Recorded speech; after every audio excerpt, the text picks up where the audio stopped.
everybody, I'm Bonnie Barker with Bonnie Bay Crochet, and today I want to show you how to make the buttered popcorn scarf.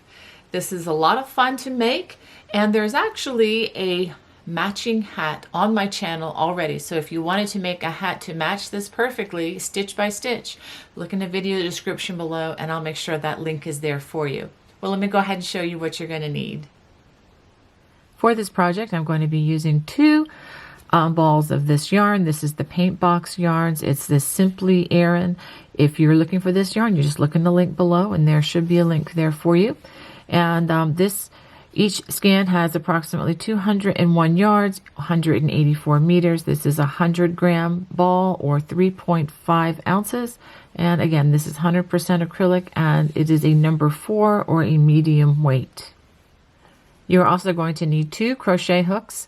The main hook was going to be the size J or 10 or 6.00 millimeter crochet hook. And for those popcorns, we're going to be using a size K or 10.5 or 6.50 millimeter crochet hook. And as usual, I am recommending that you have a yarn needle and a pair of sharp scissors handy. To begin, we're going to be starting with our size J or 10 or 6.00 millimeter crochet hook. And we are going to work a slip knot. And then we are going to chain 219 chains. Since this is a very long chain, I do have one helpful hint that you can do. You can mark each, let's say 50 chains with a stitch marker. So in case that you do get interrupted or lose your stitch count, you can at least go back to know that you have 50, 100, 150, etc. All the way. You don't have to do this. This is just an option. After crocheting those 219 stitches, we are now going to work our first row, and we are going to do that by working in the second chain from the hook. We will work a single crochet in that stitch and in each chain across. I do work in the side of the chain. As you see here, there are 2 sides to like a V. I work on one side. That is my personal preference. Should you want to work in the back bump, you are more than welcome to do that. Although we will be working a perimeter around the entire side or around the entire perimeter of the scarf afterwards, so this chain will not be shown once we complete that. So go ahead and work those single crochets all the way across the row.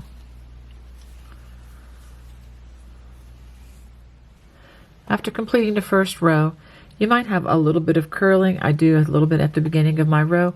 It's not a problem. That is going to be coming out after the next row or 2. So now for row 2, we're going to chain 1, and we're going to work row 1 of the low front ridge. And it's worked simply like this. We're going to skip the first stitch, but that's not going to affect our stitch count because we are only going to be working in the front loop. So working only in the front loop, we're going to work a slip stitch in each stitch across. Be careful not to work these too tightly. If you find that you're working them too tightly, you may want to bump up to the next size hook, but only if your slip stitches are too tight. But this row in and of itself should take out most of the curl that you see after row 1. So go ahead and work these slip stitches in each stitch, again, only in the front loop, all the way across. So after working that all the way across, we are going to turn, chain 1, and row 3 is actually row number 2 of the low front ridge. So this is row number 3 of the project, but in the low front ridge, it's row number 2 because we're going to be working this row 1 and 2 again. So for row number 3, we're going to chain 1, and we're going to work in the remaining loop of that strand from row 1. We're going to work single crochet in the remaining loop. I just want to make sure that you can see where that remaining loop is. Right there.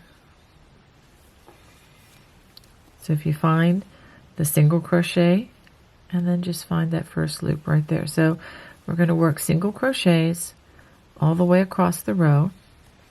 And let me show you what that does. That's going to make this nice ridge here that's going to frame our arrow cable in just a little bit. So go ahead and work that single crochet all the way across the row.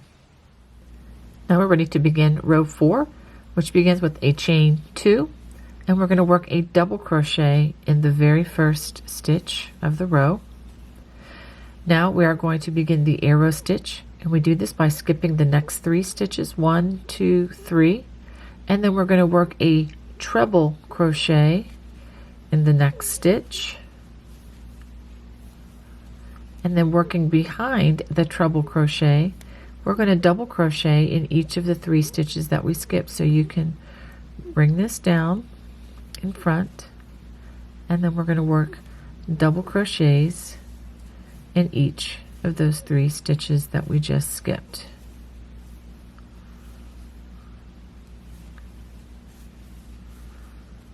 And that's what we're going to work all the way across the row. So I'll do this for you again. Skip the next 3 stitches, 1, 2, 3, and I've double wrapped my hook for the treble crochet in that 4th stitch.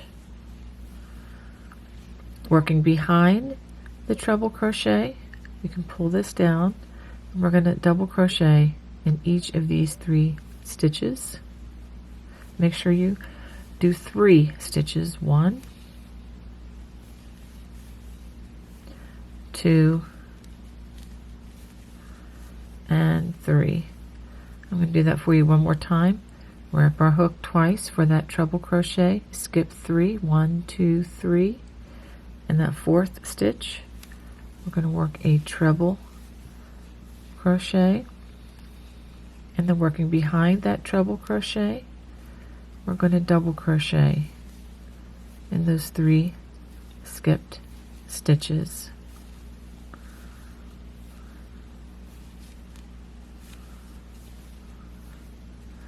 Just like that. So go ahead and work that all the way across the row.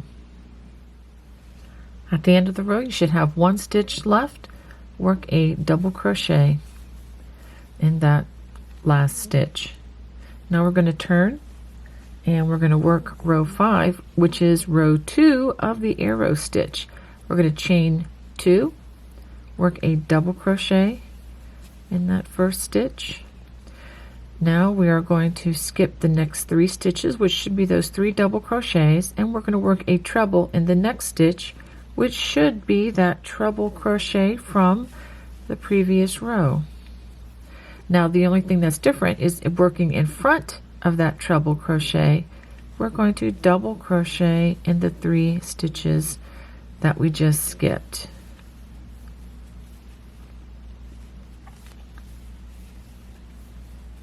I'm going to do that again for you.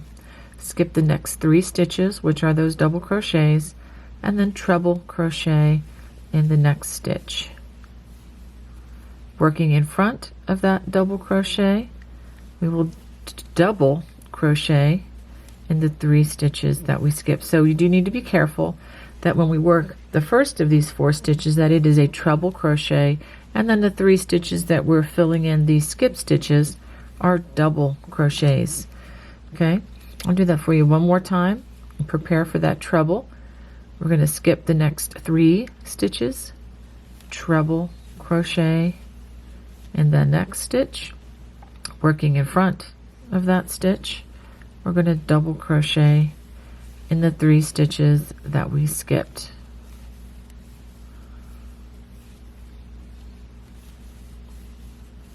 Let's pause a minute and I'll show you what this looks like from the other side.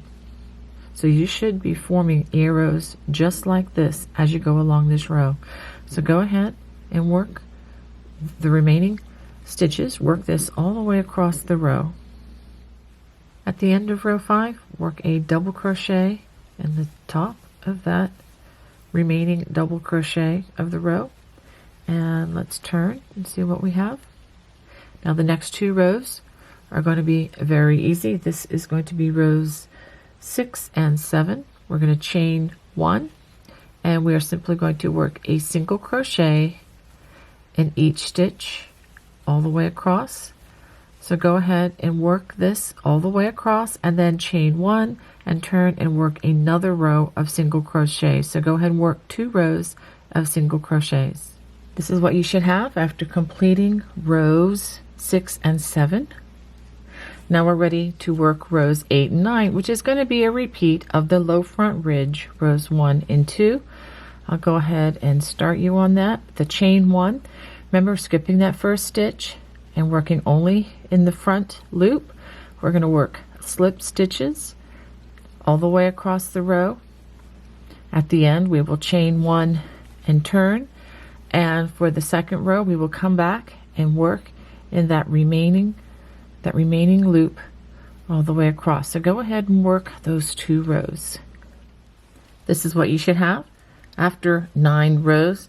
Now we're going to begin the popcorn, but the first thing that we need to do is we need to change our hooks to a larger hook. I'm going to be now using the size K or 10.5 or 6.50 millimeter crochet hook.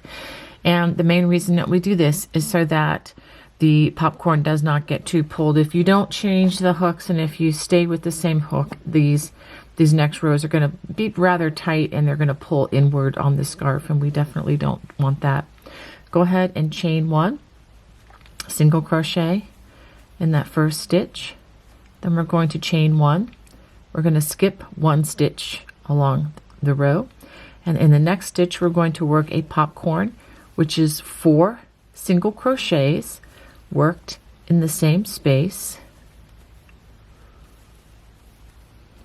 Once we work 4 single crochets, we pull up on the loop just a little bit, and we're going to reinsert our hook in the very first of the single crochets of this grouping, and then we're going to catch the loop like this, pull it through, and now make sure that the loop is not exceedingly large at this point, but just a normal size loop on the hook.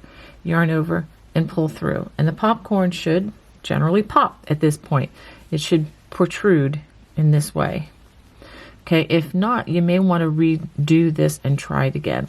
Now after the chain 1, we're going to skip the next stitch along the row, and then we're going to single crochet in the next stitch, chain 1, skip the next stitch, and in the next stitch after that we're going to work another popcorn. 4 single crochets worked in the same place just like we did before, and again pull up on the loop, reinsert the hook in the very first stitch of that 4 single crochet grouping, and then we grab that loop again and pull it through, yarn over and make a chain. And that is going to be the repeat across this row. I'll do it one more time. Skip the next stitch, single crochet in that next space, chain 1, skip the next single crochet, and then work another popcorn stitch. I'll work that with you. 4 single crochets worked in the same place, pull up on the loop, insert the hook into the first of the single crochets, and then pull through and give it a chain. So this is what you're going to repeat all the way across the row. So after working this across the row, we skip the next single crochet and single crochet in the next. You should have 1 stitch left. Go ahead and just work a single crochet in that stitch. You should have a total of 54 popcorns across the row. Now we're ready to work row 11, which is another row of the popcorn with the back side facing. We're going to chain 1. We're going to work a single crochet in that first stitch, and then we're going to chain 1, and then we're going to skip the single crochet, and we're going to work a single crochet in the top of that popcorn where that chain 1 was formed to form the popcorn. Then we chain 1, and then the next chain 1 space, which is right here in between the popcorn and the single crochet, we work another single crochet, chain 1, skip the single crochet, and we make another single crochet at the top of the next popcorn. I'll do this for you one more time. Chain 1, single crochet in next chain 1 space, chain 1, and single crochet in the next chain 1 space, which is the top of the popcorn. So go ahead and work this all the way across the row. At the end of row 11, just work a single crochet in that last stitch. Now let's turn, and now we are ready for row number 12, and this is going to be another popcorn row, but it's going to be done slightly different. It's going to be shifted a couple of stitches, and I'll show you how to do that. Chain 1, single crochet in that first stitch, chain 1, and now we're going to skip this single crochet, and we're going to single crochet in the next chain 1 space right there. Chain 1, and now the next chain 1 space, we're going to work that first popcorn of the row with the 4 single crochets. Pull up a loop, insert the hook into that first stitch of the 4 grouping, pull the loop through, and give it a chain 1, single crochet in that next chain 1 space, chain 1, and then popcorn stitch in the next chain 1 space. So we're going to be alternating a popcorn or a single crochet in these chain 1 spaces as we go across, just like we did 2 rows previous. But the difference is the popcorns need to alternate like this. So go ahead and complete that all the way across the row. At the end of this row, after you make that last popcorn, we're just going to work a single crochet in the last stitch, and just like 2 rows earlier, you should have a total of 54 popcorns in this row as well. So now we're going to turn, and we're going to chain 1, and this is row number 13, and it's very similar to row number 11.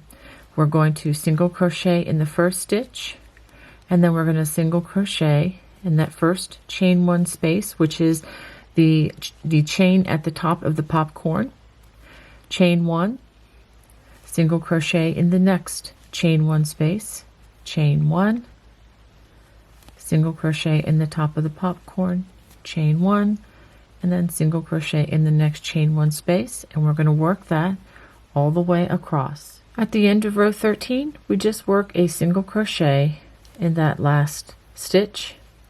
And let's turn and take a look at what we have. Now I'm going to give a small assignment. We are going to repeat rows 10, 11, and 12 one more time, and that would be a row of popcorn like row 10, and that row 11 is similar to the row that we just worked with, working single crochets in the chain 1 spaces and then separated by chain 1s, and then row 12, which is another row of popcorn. So once you finish, you should have 4 alternating rows of popcorn, but only do 3 rows. Again, repeat rows 10, 11, and 12, and then I'll show you what to do after that. If you need stitch support, go ahead and look across the bottom of the screen. I will put a time mark where you can go back in the video and re-watch these rows. This is what your popcorn should look like after completing 16 rows. Okay, now we gotta do something very important. We're gonna change our hooks back to the smaller hook. So I'm going back to the J or 10 or 6.00 millimeter crochet hook. Very, very important. Make sure you do that, or the rest of this is going to be kind of out of shape. Now we're ready to work the row that will discontinue the popcorn stitch, and this is row number 17. Okay, we are going to chain 1, which I've already done. We're going to skip the first stitch, and we're going to work 2 stitches or 2 single crochets in the top of that popcorn that was just worked. That's in the chain 1 space, and then we're going to work 2 single crochets in the next chain 1 space that's in between the popcorns, and then again 2 single crochets in the top of the next popcorn, 2 single crochets in that chain 1 space between the popcorn, and that's going to be your repeat all the way across. Once you complete this row, you should have a total of 218 single crochets. After working this across the row, just work 1 single crochet in that last chain 1 space and 1 single crochet in that last single crochet. Now we are going to turn, So after completing row 17, this is what the scarf should look like. Now I have an assignment for you for the next several rows. This is for rows 18 through 25. We are going to repeat rows 2 through 9. Rows 2 and the 3 again are the low front ridge rows, and then the 2 rows of the arrow stitch, the 2 rows of single crochet, and then 2 more rows with the low front ridge. So go ahead and work those. If you need stitch support, check the bottom right there. I will have a time mark where you can go back and review so that you can complete this section of the scarf on this side of the popcorn. So this is what your scarf should look like after completing the low front ridge arrows and 2 rows of single crochet and the 2 rows of low front ridge over that section. Let's go ahead and take a look. Okay, now we are going to work a perimeter round around the entire scarf, and I'll do the first leg of it with the chain 1, and we're going to work slip stitches working through both loops, not just the front loop but both. We're going to skip the first stitch and then the second one, just working through both loops, just not single crochet, slip stitch, slip stitch. I'll do this. That's where you stick the hook in, pull it through, no wrapping involved. Okay, so go ahead and work that all the way across to the corner, and then I'll show you what to work across the row ends of the scarf. After working these slip stitches all the way across, we're going to chain 1, and we're going to work a single crochet in the same place where the last single crochet was worked. Now we're going to chain 1, and what we're going to do is we're going to work the single crochet, chain 1 evenly across the end. I'm just going to work this with you as I go across. The number is not so important as long as both ends have the same number. And this is because these chain 1, every other chain 1 space is going to be a place where we put our fringe or knotted fringe. And now if you don't want to work the knotted fringe and you just want to make this an even, just crochet, single crochets straight across evenly, and don't worry with the chain 1 spaces, and that, that'll give you an even, and probably a more even edging here. Or you could just work what I'm working now. You can always work the ribbing. I believe there is a video I will post in the video description below should you want to, add. There are actually 2 different types of ribbing you can add to the bottom of this. So just look for the video in the video description below. Okay, we're working our way all the way across this. Chain 1, and then I'm going to single crochet in that last space there, and let's count how many chain 1 spaces we have. So I'm going to count the chain 1 where we turned the corner right here. So that's 1, 2, 3, 4, 5, 6, 7, 8, 9, 10, 11, 12, 13, 14, 15, and 16. So we're going to have 16 chain 1 spaces worked across the row here.